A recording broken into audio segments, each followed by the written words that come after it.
చెప్పండి కేఎస్ ప్రసాద్ గారు, ఏమంటారు? డేటా ఎంత క్లియర్గా కనిపిస్తోందో, గవర్నమెంట్ ఏం చేస్తోందో, కనీసం వెబ్సైట్లో కొత్త పెన్షన్ యాడ్ చేసే సౌకర్యం కూడా లేదు, అయితే క్యాన్సిల్ చేయగలరు అంతే. ముందుగా సాక్షి టీవీ ప్రేక్షకులకు నమస్కారం అమ్మా, అలాగే ప్యానల్లో ఉన్న పెద్దలకి మీకు కూడా నమస్తే. కాదమ్మా, మీరు ఇంత డిబేట్ పెట్టి ముందు ఒక అచ్చెన్నాయుడు గారు ఇచ్చిన ఒక ప్రవచనం ఒకసారి రికలెక్ట్ చేసుకుంటే it's very simple.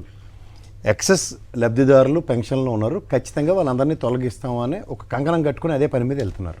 And more over ఎక్కడ దగ్గర 64,50,000 మంది పైచీలకి అన్నప్పుడు గత ప్రభుత్వంలో 43,11,000 మందిని 39 లక్షలకు కుదించడంతో మొదలైన ప్రస్థానం ఈ తర్వాత ఏ ప్రభుత్వం వచ్చినా పెంచి, ఎందుకంటే ఏజ్ పెరిగిన కొద్దీ వాళ్ళు లబ్ధిదారులు పెరుగుతారు. దట్ ఇట్ సెల్ఫ్ ఇది ప్రూవెన్ ట్రాక్ కదా. ఇప్పుడు 14 నుంచి 19లో ఇప్పుడు 55 ఏళ్ళు ఉన్న వాళ్ళు 5 సంవత్సరాలు 60 ఏళ్ళు వస్తాయి కదా. అంచేత పెన్షన్దారులు పెరిగినట్టుగా లెక్క ఉంది గత ప్రభుత్వంలో. ఎందుకంటే ఇది ప్రతి డిబేట్లోనూ విత్ సబ్స్టాన్షియల్ ఎవిడెన్సెస్ ఎంత డబ్బులు ఇచ్చారో, ఏ గ్రామంలో 2,200 మంది గ్రామ సచివాలయంలో ఉన్న వాళ్ళందరూ వృద్ధుల యొక్క డేటా విత్ సబ్స్టాన్షియల్ ఎవిడెన్సెస్తో ప్రూవ్ అయింది.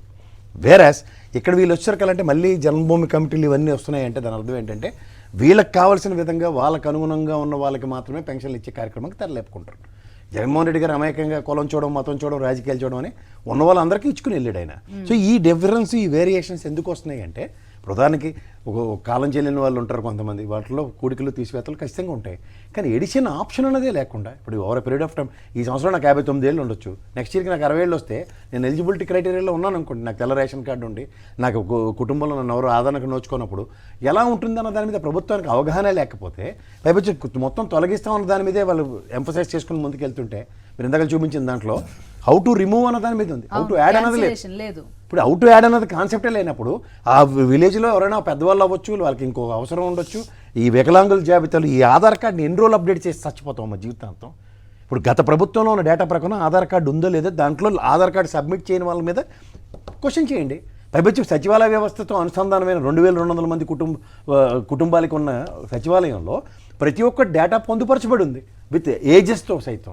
వీళ్ళకి ర్యాండమ్గా వాటి మీద ఏమైనా అవగాహన కావాలంటే వెళ్ళి వాటి మీద చెక్ చేయమనండి. మీకు గుర్తుండి ఉంటుంది కేఎస్ ప్రసాద్ గారు, 2014-19 మధ్య ఎవరికైనా కొత్తగా పెన్షన్ ఇవ్వాలంటే ఉన్న లబ్ధిదారు చచ్చిపోవాలి, ఒకరు చనిపోతేనే మీకు ఇంకొకళ్ళకి ఇప్పుడు అసలు అలా కూడా యాడ్ చేసే అవకాశం. నేను అదే చెప్తున్నానమ్మా, ఇప్పుడు గత ప్రభుత్వ విధి విధానాలకి భిన్నంగా నడుచుకున్న గత ప్రభుత్వం కదా. గత ప్రభుత్వంలో సత్యంగా ఇంకోటి పెన్షన్ యాడ్ చేయమని చెప్పిన దగ్గర ఇవాళ కులం, మతం, రాజకీయం చూడకుండా ఆయన ప్రతి ఒక్కరికి యాడ్ చేసుకుంటూ 60 సంవత్సరాలు దాటిన వాళ్ళందరికీ పెన్షన్లు ఇచ్చుకుని వెళ్తావు. ఇవాళ దాని డేటాతో కంపేర్ చేసుకుంటే వాళ్ళు ఇంకా కన్ఫైన్ చేసి 2014-19లో 39 లక్షల మంది ఉన్నారు, ఇంకా అంతకంత తగ్గాలని వితండవాదం చేస్తుంటే వయసు ఎవరికైనా పెరుగుతుందా తగ్గుతుందా? ఈ వితండవాదాలకిను ఈ దానికంటే తలతిక్క వేషాలకి ఎక్కడో దగ్గర చరమాంకం పాడవలసిందే. 14-19 స్టాటిస్టిక్స్ కంపేర్ చేసుకుంటేనే 43,11,000 నుంచి 39 లక్షలకు కుదించారు. ఈ ప్రభుత్వం వచ్చిన తర్వాత వినూత్నంగా దాన్ని పెంచుకుంటూ వెళ్తే నిజంగా సంక్షేమానికి పెద్దపేట వేయడం కాదు, సంక్షేమం చేయడానికి కూడా పెద్ద మనసు ఉండాలి. నీకు ఎప్పుడైతే సంక్షేమం చేయడానికి పెద్ద మనసు లేదో ఖచ్చితంగా నీకు ఇలాంటి ఆల్టర్నేటివ్ మెకానిజం అడాప్ట్ చేస్తావు. కానీ ఇది లీస్ట్ ఆఫ్ సంక్షేమం కదండి. అంటే మీరు అంటే ప్రధానంగా ఏం చేయగలుగుతారు? ముసలి వాళ్ళకి తిండి లేదు, వాళ్ళకి మందులు లేవు, డబ్బులు ఇస్తే వాళ్ళు కొనుక్కుంటారు. లీస్ట్ అంటే మనం ఏ ప్రభుత్వమైనా చేయాల్సిన పని. ఏ ప్రభుత్వం కాదమ్మా, అది భారతదేశం కాకుండా మిగిలిన పాశ్చాత్య దేశాలు ఏదైనా చూసుకోమనండి. సోషల్ సెక్యూరిటీ ఆస్పెక్ట్లో వాళ్ళకి సర్టన్ ఏజ్ వచ్చిన తర్వాత they been protected from the respect government. అవును. ఎందుకు ఇస్తున్నారు వాళ్ళకి పెన్షన్లు? Because they can't do anything. The services what they are rendered so far అన్న దాని మీద సబ్స్టాన్షియల్గా ఇంకా వాళ్ళు ఏం చేయలేరు అన్న దగ్గర వాళ్ళకి ఈ పెన్షన్లు అవి ఇచ్చి ఆరోగ్యశ్రీ పథకాల్లో పెట్టి ఇది కుదించి ఆ ప్రతి పథకాన్ని కుదించుకుంటూ వెళ్తామంటే మీకు చేతకానప్పుడు చేతకాని దానికి అనవసరమైన కబుర్లు చెప్పడం దేనికి?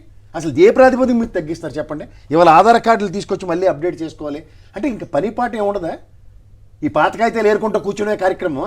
వాళ్ళు అసలు నిజానికి పాపం వెళ్ళి తీసుకోలేని పరిస్థితుల్లో ఉన్నారు చాలా మంది. నేను అది కూడా కాదమ్మా, ఇప్పుడు నీకు సచివాలయంలో ఒక ఆధార్ కార్డులతో అనుసంధానించిన డేటా ఉంది. సో అండ్ సో వ్యక్తి యొక్క డేటాని నిగూఢంగా ఉన్నదాన్ని నువ్వు పరిశీలించి ఒక 10-20 ర్యాండమ్గా నువ్వు చెక్ చేసుకుంటే సరిపోతుంది కదా. ఇది రైటో రాంగ్ అన్నది ప్రూవ్ అవుతుంది కదా. అప్పుడు దాన్ని నువ్వు యాక్షన్ ఫ్రంట్కి వెళ్ళు. తిరిగి ఇటు నుంచి ఎక్స్ప్లెనేటరీ మాడ్యూల్లో వీళ్ళు వెళ్ళి నా ఏజ్ 60 ఏళ్ళు నేను ఇది అని ప్రూవ్ చేసుకునే చావు వస్తే ఎక్కడికైనా తేలితేవి కాకుండా అసలు ప్రభుత్వ విధానం అన్నదాన్ని గత పెన్షన్లు పునరుద్ధరించే కార్యక్రమం. ఎందుకంటే 4,000 రూపాయలు పెన్షన్ ఇస్తామని చెప్పారు, వికలాంగులకు 6,000 ఇస్తూ ఉంటున్నారు. ఆయనకి ఆపాడు చేతకాకే 3,000ని 250 ఏదో ఇంక్రిమెంట్లు వచ్చినట్టు ప్రజలకు ఇచ్చుకుంటూ వచ్చాడు కదా. ఎందుకంటే ఆర్థిక పరిస్థితి అందరికీ తెలిసిన విషయమే. ఒక పక్కన మీరే చెప్పారు కదా, శ్రీలంక అయిపోయింది, వెనుజులా అయిపోయింది, వల్లకాడ అయిపోయిందని.